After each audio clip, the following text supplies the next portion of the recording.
Everyone, welcome to our channel गणेशाय बट। बच्चों, आज की वीडियो में हम क्लास 11th केमिस्ट्री में एक मोस्ट इम्पोर्टेंट नियम या हम ऐसा कह सकते हैं कि एक मोस्ट इम्पोर्टेंट समीकरण की स्थापना करने वाले हैं, जो है डी ब्रोगली समीकरण। ये समीकरण मोस्ट इम्पोर्टेंट है। तो दोस्तों, डी ब्रोगली समीकरण से संबंधित कुछ बातें हमने पिछली वीडियो में आपको बताई थी। हमने बताया था कि डी ब्रोगली नामक वैज्ञानिक ने 1924 में, कब 1924 में एक सिद्धांत प्रतिपादित किया था, जिसमें उसने क्या किया था, उन्होंने क्या किया था, जो द्रव्य होता है, पदार्थ होता है, उस पदार्थ की प्रकृति बताई थी। और पदार्थ की प्रकृति उन्होंने द्वैत बताई थी।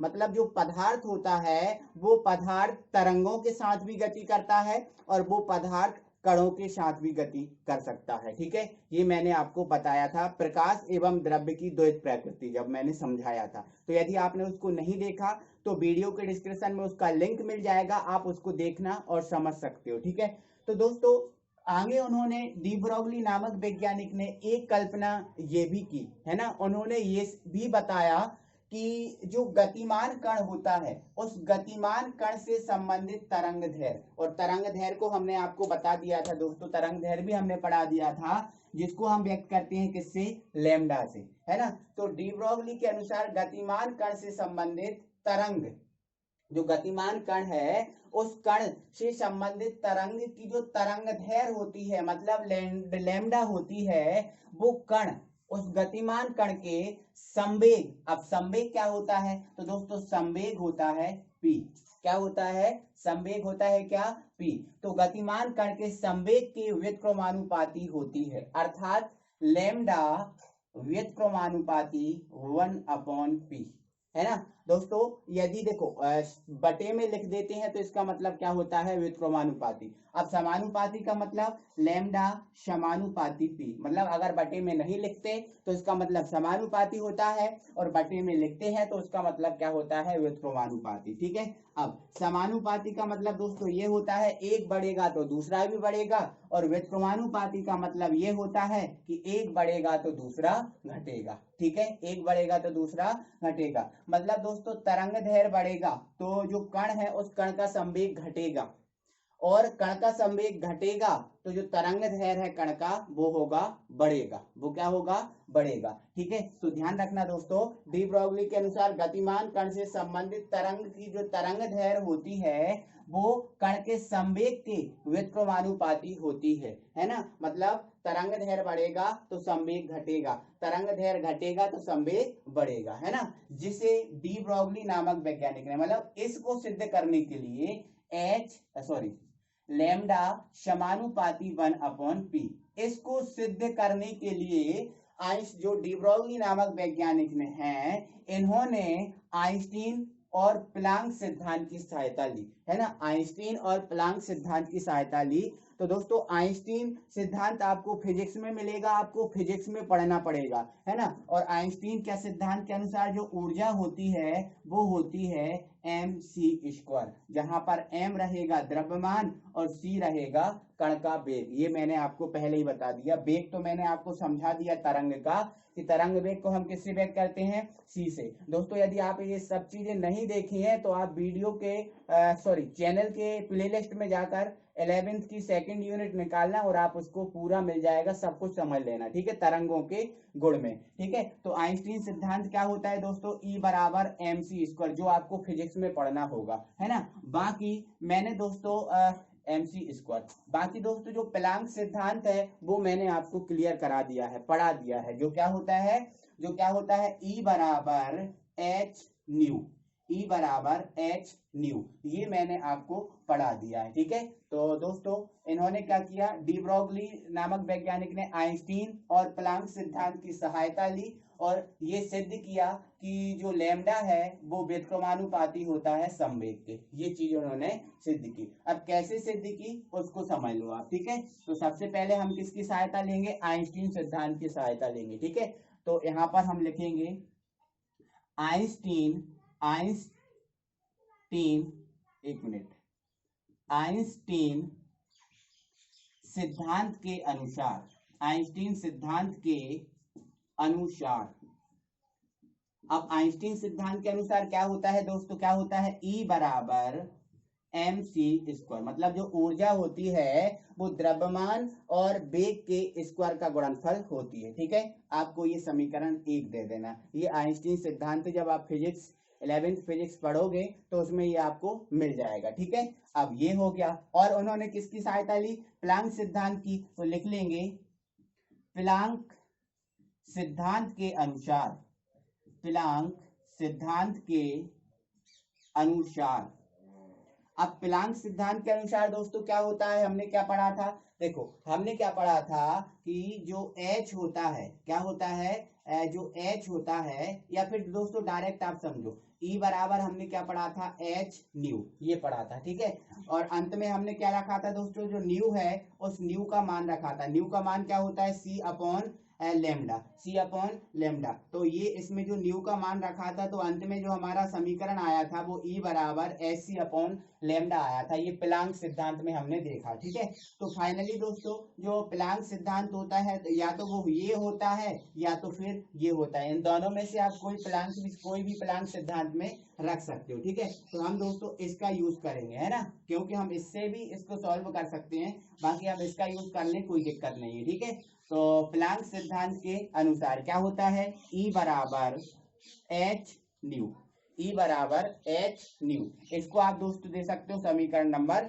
2, है ना। अब ये हमारे समीकरण 1 और 2 आ गए। अब यहाँ हम देख रहे हैं ये है E बराबर mc² और ये है हमारा E बराबर H न्यू। तो मतलब दोनों में E आ रहा है, मतलब दोनों के LHS आपस में कैसे हैं, बराबर हैं। जब LHS बराबर होते हैं दोस्तों तो RHS भी बराबर होते हैं। ये आपने 10th तक मैथ में आपने आराम से समझ लिया होगा, बहुत बार लगाया होगा। ठीक है, तो आप क्या लिख सकते हो, समीकरण 1/2 से, है ना।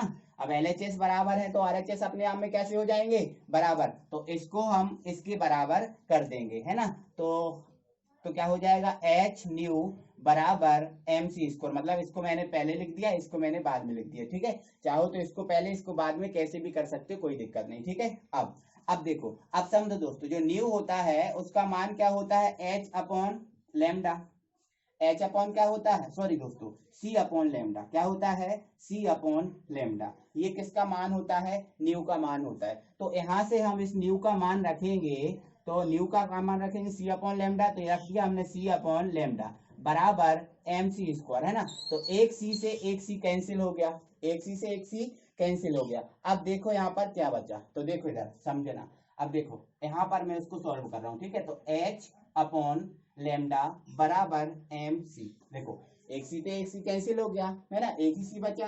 ठीक है, अब हमें दोस्तों इसमें किसकी बात करना है, हमें इसमें तरंग दैर्घ्य निकालना है। क्या निकालना है, तरंग दैर्घ्य। तो हम तरंग दैर्घ्य को बराबर में ले जाएंगे, मतलब इसको इधर ले जा रहे हैं और जो mc है इसको बटे में भेज देंगे। ठीक है, तो देखो यहाँ पे, तो ये क्या हो जाएगा, H अपॉन mc बराबर लेमडा, या फिर लेमडा बराबर H अपॉन mc।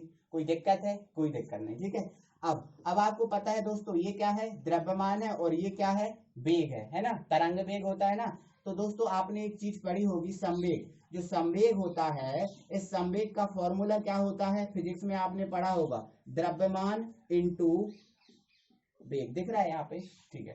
तो दोस्तों ये संवेग का फॉर्मूला होता है द्रव्यमान इंटू वेग, और संवेग को हम किससे व्यक्त करते हैं, P से, और द्रव्यमान को किससे व्यक्त करते हैं, M से। अब वेग को दोस्तों हम V से व्यक्त करते हैं, लेकिन हमें यहाँ पर तरंग की बात कर रहे हैं, तो तरंग वेग को हम किससे व्यक्त करते हैं, C से। मतलब MC की जगह हम दोस्तों क्या पुट कर सकते हैं, P। तो MC की जगह हम P पुट कर देंगे, तो लैम्डा बराबर क्या हो जाएगा, H upon P, H upon P। कोई दिक्कत है दोस्तों, बिल्कुल कोई दिक्कत नहीं होगी। ठीक है, अब देखो दोस्तों, यहाँ समझो, यहाँ H हमने बताया था आपको जब प्लांक सिद्धांत बता रहे थे कि जो H है वो एक नियतांक है जिसको प्लांक नियतांक बोलते हैं। क्या बोलते हैं, प्लांक नियतांक। ठीक है, तो यहाँ पर हम लिख देंगे, जहां H एक नियतांक है, ठीक है, और जिसे क्या बोलते हैं, प्लांक नियतांक। क्या बोलते हैं, प्लांक नियतांक। मैंने ये पहले ही आपको क्लियर कर दिया ये सब। ठीक है, अब एक बात समझो दोस्तों, अब देखो दोस्तों, यहाँ समझो, जैसे मान के चलो दोस्तों, ये भी समानुपाती एम लिखा है, यदि क्या लिखा है भी समानुपाती एम लिखा है, तो आपने जनरली देखा है दोस्तों, जब हम समानुपाती का चिन्ह हटाते हैं तो बराबर के बाद कोई नियतांक लगा देते हैं। क्या लगा देते हैं? कोई नियतांक लगा देते हैं। आपको ये चीज पता है? तो दोस्तों क्या आप ये देखो, इससे ये कर सकते हो, क्या आप इससे ये नहीं कर सकते? मतलब जब समानुपाती हटाते तो कोई नियतांक लगाते हो, क्या आप नियतांक हटा के समानुपाती को नहीं लगा सकते? बोलो, नहीं लगा सकते। जब हम इससे ये कर सकते हैं तो इससे ये नहीं कर सकते? बिल्कुल कर सकते हैं ना। तो ध्यान रखना दोस्तों, जब हम समानुपाती का चिन्ह हटाते हैं तो कोई नियतांक लगाते हैं, ठीक है।